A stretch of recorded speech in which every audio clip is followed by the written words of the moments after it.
Hi guys, it's Rob here, and we've reached the JavaScript part of our tutorials.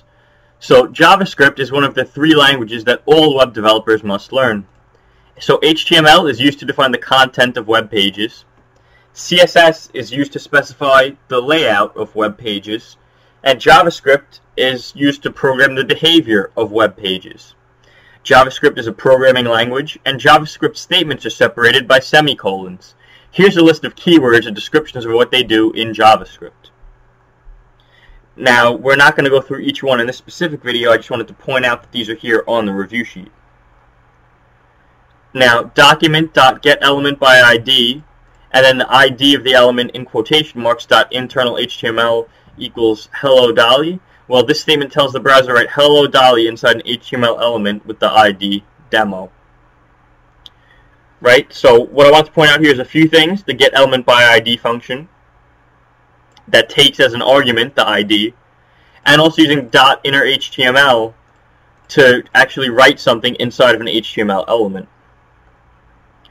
And next we've stumbled across our PHP Basics, which I guess I'll cover in this video since that was kind of short.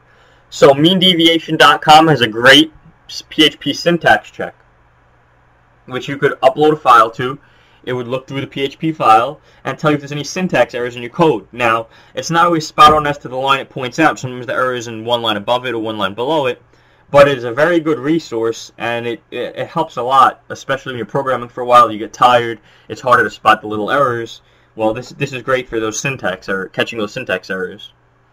Now, variables in PHP are represented by a $ followed by the name of the variable. The variable name is case sensitive.